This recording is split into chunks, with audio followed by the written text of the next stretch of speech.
இந்த வாரம் வர சனிக்கிழமை அன்னைக்கு காலையில 10 மணிக்கு answers to your insurance with that confuses you webinar இருக்கு. பொதுவாகவே எல்லாரும் இன்சூரன்ஸ் தேவையான நேரத்துல அவங்களுக்கு உதவி பண்றதுல நினைக்கிறாங்க. அது மட்டும் இல்லாம அது அவங்களுக்கு தேவையில்லைன்னு நினைக்கிறாங்க. ஆனா உண்மை என்னன்னா, most of the people have misconception over insurance, which is so common. ஆனா இன்சூரன்ஸை பத்தி நீங்க நல்லா தெரிஞ்சுக்கிட்டு அதை எடுத்தீங்கன்னா அது உங்களுக்கு கண்டிப்பா உதவி பண்ணும். இந்த வெபினார்ல we'll be discussing about why insurance is not an investment and why employer insurance is not enough and why all the policies is in same. கீழே டிஸ்கிரிப்ஷன்ல வெபினாரோட லிங்க் இருக்கு, மறக்காம ஜாயின் பண்ணிக்கோங்க. வெபினார்ல மீட் பண்ணலாம். Bond, stock, index, mutual fund, இந்த 4க்கு நடுவில் எதை இப்போ நீங்கள் சூஸ் பண்ணணும்? பாண்ட் வாங்கினா பாசிவ் இன்கம் கிடைக்கும், இது ஒரு பிலீஃப். பட் இன்ட்ரெஸ்ட் ரேட்டுங்கிறது ஒரு சைக்கிள். இந்த இன்ட்ரெஸ்ட் ரேட் சைக்கிள் டாப்பில் இருக்கா அல்லது பாட்டம் கிட்டே இருக்கா அப்படிங்கிறத பாண்ட் வாங்கும்போது அதிக கவனம் கொள்ளணும். ஏன்னு சொல்கிறேன்.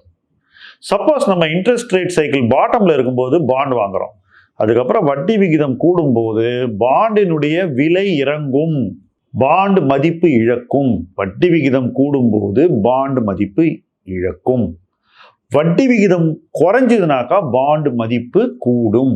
இது ரொம்ப சிம்பிளான ஒரு விஷயம், எல்லாரும் தெரிஞ்சுக்க வேண்டியது. பாண்ட் வச்சிருக்கவங்க எல்லாரும் இந்த விஷயத்தை புரிஞ்சுக்கிங்க. இன்னைக்கு இந்த லெவல், அதாவது ஆர்பிஐ இன்னைக்கு நம்ம நாட்டில் வைத்திருக்கக்கூடிய வட்டி விகிதம் இந்த ஆண்டு இதற்கு மேலும் குறைவதற்கான சாத்தியக்கூறுகள் அதிகம் இல்லை. அட்லீஸ்ட் அடுத்த மீட்டிங்ல நிச்சயமா குறைக்க மாட்டாங்கன்னு நான் நினைக்கிறேன். அதுக்கப்புறம் கூட இங்கேருந்து வட்டி விகிதத்தை குறைக்கிறதுக்கு வாய்ப்புகள் இந்த வருஷம் எனக்கு குறைவா தான் தெரியுது. அப்பனா என்ன அர்த்தம்? வட்டி விகிதம் கிட்டத்தட்ட ஒரு பாட்டம் கிட்ட வந்துருச்சுன்னு அர்த்தம். மேபி இங்கேருந்து அடுத்த வருஷம் ஏதோ ஒரே ஒரு வட்டி குறைப்பு இருக்க வாய்ப்பு இருக்கு. இன்றைக்கு இருக்கக்கூடிய பொருளாதார சூழல், இன்னைக்கு நமக்கு கிடைக்கக்கூடிய தரவுகள், அதை வச்சு இதுதான் என்னுடைய எதிர்பார்ப்பு. ஸோ வட்டி விகிதம் இங்க குறையாதுங்கிற போது அடுத்தது என்ன? ஒருவேளை இங்கேருந்து கூட வாய்ப்பு இருக்கோ அப்படின்னு யோசிக்கணும். ஸோ நம்ம இன்ட்ரெஸ்ட் ரேட் சைக்கிளில் மேலே இருக்கோமா, பீக்கு கிட்ட இருக்கோமா, பாட்டம் கிட்ட இருக்கோமா? Probably closer to the bottom. அப்போ இந்த இடத்துல பாண்ட் வாங்கலாமா? ஃபிக்ஸ்டு இன்கம் கிடைக்குது, பாசிவ் இன்கம் கிடைக்குது அப்படின்னு என் பார்வையில் இந்த இடத்துல பாண்ட் வாங்குறத தவிர்க்கணும், நிச்சயமா தவிர்க்கணும். நான் எப்பவுமே இன்வெஸ்டர்ஸ் சொல்றது என்னன்னா, பாண்ட்ஸ் எப்பவுமே நீங்க பீக் ஆஃப் த ரேட் சைக்கிளில் வாங்குங்க, இன்ட்ரெஸ்ட் ரேட் உச்சத்தில் இருக்கும்போது வாங்குங்க, கீழே இருக்கும்போது போய் மாட்டிக்காதீங்க. பட் நிறைய பேர் இன்ட்ரெஸ்ட் ரேட் சைக்கிள் எங்க இருக்குன்றத அதிக கவனம் கொள்ளாமல் பாண்ட் வாங்குறாங்க. அதுவும் எவ்வளவு 50 லட்சம் 1 கோடி அள்ளி விடுறாங்க.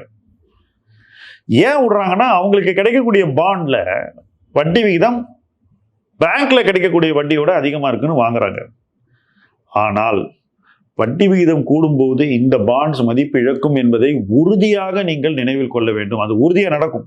ஸோ இந்த டைம்ல பாசிவ் இன்கம் உருவாக்குறேன்னு சொல்லி பாண்ட் பக்கம் போகிறத டெஃபினட்டா இன்வெஸ்டர்ஸ் தவிர்க்கணும். இன்னைக்கு உங்களை சுற்றி எவ்வளவு பிளாட்ஃபார்ம்ஸ் பாண்டு விற்கிறாங்கன்றதுக்கு கணக்கே இல்லை. ஸோ அதுலேருந்தே நீங்கள் புரிஞ்சுக்கணும். பாண்டு விற்கிறதுலாம் இன்னைக்கு நல்ல பிஸ்னஸ் இருக்கே தவிர பாண்டு வாங்கி யாரும் பெருசாக ஒன்றும் பண்ண முடியாது. So be very careful. ஏன்னா இன்ட்ரெஸ்ட் ரேட் சைக்கிள் பாட்டம் கிட்டே இருக்கு. அடுத்து ஸ்டாக்ஸுக்கு வருவோம். இந்த ஸ்டாக்ஸ் வச்சு ஒரு போர்ட்ஃபோலியோ பில்ட் பண்ணுறது வந்து எல்லாருக்குமே ஒரு வீர விளையாட்டு மாதிரி ஆயிடுச்சு. It's a hobby. பட் என் பார்வையில் it has to be a serious business. It cannot be a hobby. ஏன்னா ஹாபிக்கு நம்ம செலவு பண்ணுறது கொஞ்சம் பணம் தான் லைஃப்ல. பட் ஸ்டாக்கை ஹாபியா பண்ணும்போது நம்ம நிறையவே பணத்தை விட்டுருவோம் அதில். ஸோ இது ஹாபியா இருக்கவே கூடாதுன்னு நான் நம்புறேன். இன்னைக்கு நிறைய பேரோட போர்ட்ஃபோலியோஸ் எனக்கு ரிவ்யூக்கு வரும்போது நான் பார்க்கறது அதே பங்குகள், பெயர்கள் எல்லாம் நான் சொல்ல விரும்பலை, பட் மோரார்லெஸ் அந்த ஒரு 100 ஸ்டாக்குள்ள தான் இருக்கு எல்லாமே. அண்ட் இந்த 100 ஸ்டாக்ல எந்த ஸ்டாக் இவங்க போர்ட்ஃபோலியோவை அடுத்த 1 வருஷத்துல உயர்த்தும்னு யோசிச்சாக்கா எல்லாமே கொஞ்சம் மந்தமா தெரியுது, வீக்கா இருக்கு. அப்ப அந்த போர்ட்ஃபோலியோவுடைய பொசிஷனிங்கே பார்க்கும்போது ரொம்ப நாள் ஆனாதான் மீண்டு வரும் அப்படின்ற ஒரு ஃபீலிங்கை எனக்கு கொடுக்குது. அந்த ஃபீலிங் வரும்போது நான் என்ன நினைப்பேன்னா, இதுக்கு இவங்க இதை வித்துட்டு வேற ஏதாவது பண்ணலாம், இந்த போர்ட்ஃபோலியோல இவங்க இருந்து கிடைக்கக்கூடிய பயன்களை விட இதிலிருந்து வெளியேறி வேறு இடத்தில் முதலீடு செய்து கிடைக்கக்கூடிய பயன்கள் கணிசமாக அதிகமாக இருக்கும்னு நான் நினைக்கிறேன்.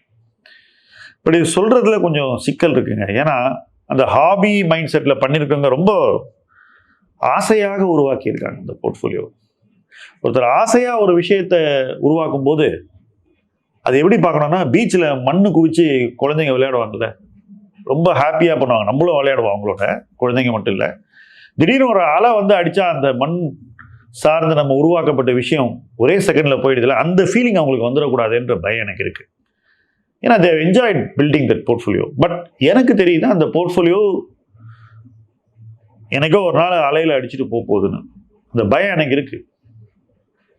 பட் அதை எப்படி சொல்றதுங்கிற ஒரு சிக்கலும் தயக்கமும் இருக்கு. அப்ப இன்வெஸ்டர் தான் அதை உணரணும். மனசார okay, I am not doing okay அப்படின்றத இன்வெஸ்டர் தான் உணரணும். இப்போ எப்படி நம்ம திடீர்னு உடம்பு சரியில்லாத போது இல்லை உடனே டாக்டர்கிட்ட போட்டோம் நமக்கு தோணுதோ, அதே போல உங்க போர்ட்ஃபோலியோவை நீங்க ட்ரீட் பண்ணணும், மருத்துவம் பார்க்கணும். அதுக்கு சில நேரங்களில் மருத்துவம் பார்க்கறதுங்கிறது மொத்த போர்ட்ஃபோலியோ மாத்துறதா கூட இருக்கலாம். நிறைய பேருக்கு அப்படி இருக்கு. ஸோ இந்த இடத்துல எப்படி மருத்துவம் பார்க்கறத ஹாபியா பார்க்க மாட்டோமோ, அதே போல போர்ட்ஃபோலியோக்கு தேவையான அந்த ட்ரீட்மெண்ட்டை கொடுக்கும்போது அதையும் ஹாபியா பார்க்கக்கூடாது. இதுதான் இன்னைக்கு ஸ்டாக் இன்வெஸ்டிங்ல எல்லாரும் பண்ண வேண்டிய ஒரு விஷயம். நிறைய பேருக்கு இந்த பிரச்சனை இருக்கு. ஸ்டாக்ல வரக்கூடிய பேட் நியூஸ் எல்லாம் பார்க்கும்போதே அவங்களுக்கு புரியும் நம்ம ஏதோ சரியா பண்ணல அப்படின்னு. அது வரும்போது ஒரு ஸ்டாக்கா கீழே போகும்போது நமக்கு மார்க்கெட் சிக்னல் பண்ணுது நீ சரியான பாதையில இல்லை அப்படின்னு. அந்த சிக்னலை நம்ம தான் கெட்டியா பிடிச்சிக்கிட்டு அங்கேருந்து அந்த இடத்த கடந்து வரணும். தானா நம்ம அந்த இடத்த கடந்து போக முடியாது, விரும்பி தான் கடக்கணும். So there is a bridge to cross. அந்த பிரிட்ஜை இன்வெஸ்டர்ஸ்க்கு இன்னைக்கு கிராஸ் பண்ணி ஆகணும்னு நான் உறுதியை நம்புறேன். ஏன்னா வர பேட் நியூஸ் பாருங்க, ஒரு கம்பெனியா விழுது. It's not a good sign. ETF or index. Sir first இண்டெக்ஸ்னா ஈஸி அப்படின்ற அந்த நம்பிக்கை, இண்டெக்ஸ்ல காஸ்ட் கம்மி அப்படின்ற பிலீஃப், இதெல்லாம் கரெக்ட். ஆனா இண்டெக்ஸ்ல பணம் பண்றது ஈஸி இல்லை, இண்டெக்ஸ்ல இன்வெஸ்ட் பண்றது ஈஸி. ஏன்னா இண்டெக்ஸ்ல இருக்கக்கூடிய கம்பெனிஸுடைய பர்ஃபார்மன்ஸ் என்ன? உதாரணத்துக்கு நீங்க நிஃப்டி 50 Q3 ப்ராஃபிட் growth என்னன்னு பாருங்க. அந்த வெயிட்டேஜ்லயே நீங்க சர்ப்ரைஸ் ஆயிடுவீங்க. பெருசா growth ஒன்றும் இல்லை. அப்ப அந்த நிஃப்டி 50 போய் நம்ம வாங்கும்போது என்ன நடக்குது? பிரச்சனை தான் வருது. இதே சிக்கல் தான் நிஃப்டி நெக்ஸ்ட் 50லயும். வேல்யூவேஷன் ரொம்ப அதிகமா இருக்கு. இப்படி ஒவ்வொரு இண்டெக்ஸ்லயும் சில சர்ச்சைகள், சிக்கல்கள், அச்சங்கள் தெரியுது. அப்போ அந்த பிரச்சனைகள் இருக்கிற இடத்துல நம்ம போய் கண்ணை மூடிட்டு பணத்தை போட்டாக்கா, அந்த இண்டெக்ஸ்ல இருக்கக்கூடிய கம்பெனிஸ் போதுமான அளவு அதே வெயிட்டேஜ்ல பெர்ஃபார்ம் பண்ணலனாக்கா அதுல இன்வெஸ்ட் பண்ணதுக்கு பயன்கள் கிடைக்காது. பட் அதே இண்டெக்ஸ்க்குள்ள சில கம்பெனிஸ் நல்லா இருக்குங்க.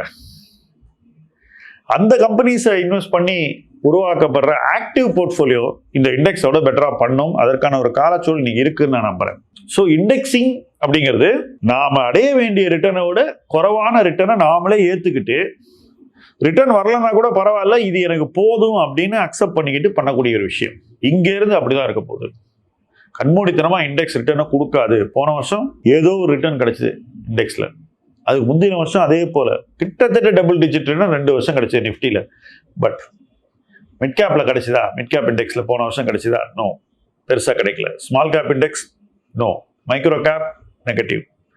ஸோ இன்னைக்கும் கிட்டத்தட்ட போன வருஷத்துல நடந்த விஷயம் நமக்கு கிடைச்சாலே பெரிய விஷயம் அப்படின்ற மாதிரி தான் எனக்கு தோணுது. So it's a very difficult year. இந்த டிஃபிகல்ட் இயர்ல இண்டெக்ஸிங் எந்த அளவுக்கு ஒர்க் அவுட் ஆகுன்றது என்னை பொறுத்த வரைக்கும் கொஸ்டின் மார்க். நான் யாரையும் பண்ணக்கூடாதுன்னு சொல்ல, என்னுடைய கருத்துக்களை இந்த இடத்துல உங்க முன்னாடி வைக்கிறேன். இப்போ மியூச்சுவல் ஃபண்ட்ஸ், மியூச்சுவல் ஃபண்ட்ல இன்வெஸ்ட் பண்ணா ஆட்டோமேட்டிக்கா இண்டெக்ஸோட பெட்டர் ரிட்டர்ன் கிடைக்குமா அப்படின்னு கேட்டீங்கன்னா நிச்சயமா கிடையாது. மிக சிறப்பாக மேலாண்மை செய்யக்கூடிய மியூச்சுவல் ஃபண்ட் ப்ராடக்ட்ல மட்டும்தான் அந்த ரிட்டர்ன் நமக்கு கிடைக்கும். இல்லைன்னா இண்டெக்ஸ் ரிட்டர்ன் கிடைக்கிறதே கஷ்டம்.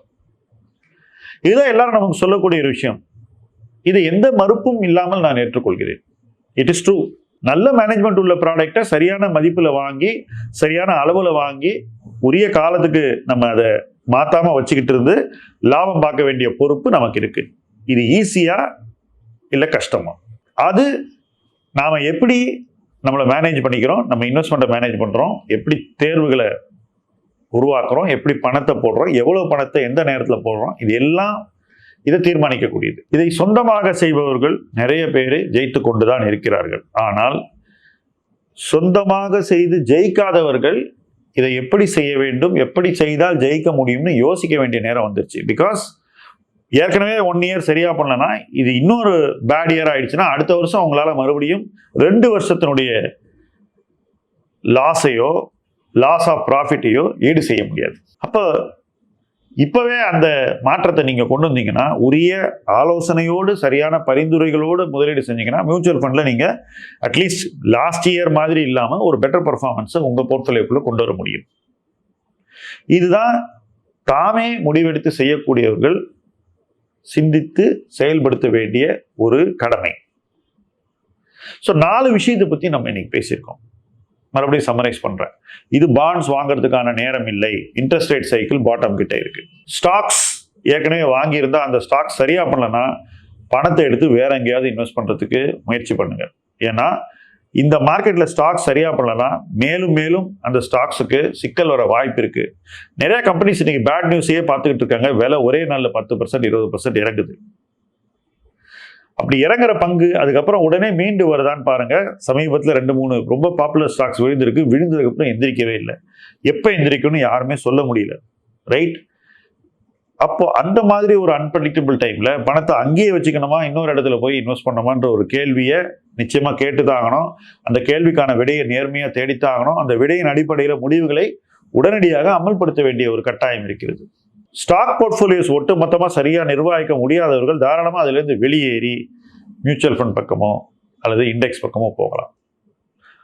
இண்டெக்ஸ் என்ன பொறுத்த வரைக்கும் இண்டெக்ஸினுடைய மொத்த பங்குகளும் நல்லா பண்ணக்கூடிய ஒரு பொருளாதார சூழ்நிலை இன்னைக்கு இல்லை. ப்ராப்ளி ஒரு இண்டெக்ஸில் 20% அது கம்பெனிஸ் நல்லா பண்ணும், இல்லை 30% பண்ணும், 70% நல்லா பண்ணாத ஒரு சூழ்நிலை தான் இருக்கு. அப்போ இண்டெக்ஸை வாங்குறதுல நமக்கு அந்த 30% வாங்குறதுல கிடைக்கக்கூடிய பயன் போல ஒரு அவுட்கம் கிடைக்காது. ஸோ வின்னர்ஸை மட்டும் வாங்கணும். எல்லா லூசர்ஸையும் சேர்த்து ஒரு இண்டெக்ஸாக வாங்கும்போது நம்ம போர்ட்ஃபோலியோ வின்னராக அமைவது கடினமாகி விடுகிறது. இது இண்டெக்ஸை பற்றி. லாஸ்டா மியூச்சுவல் ஃபண்ட்ஸ்.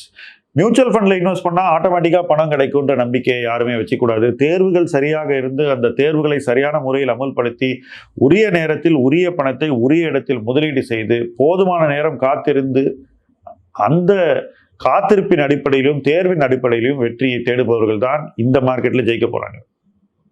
ஸோ நீங்க இந்த 4 விஷயத்தையும் சரியா புரிஞ்சுக்கிட்டு உங்களுடைய இன்வெஸ்ட்மெண்ட்டுக்கு தேவையான மாற்றங்களை இப்போ கொண்டு வந்தீங்கன்னா வரும் காலங்களில் உங்கள் முதலீடு வெற்றி பயணமாக அமையும்.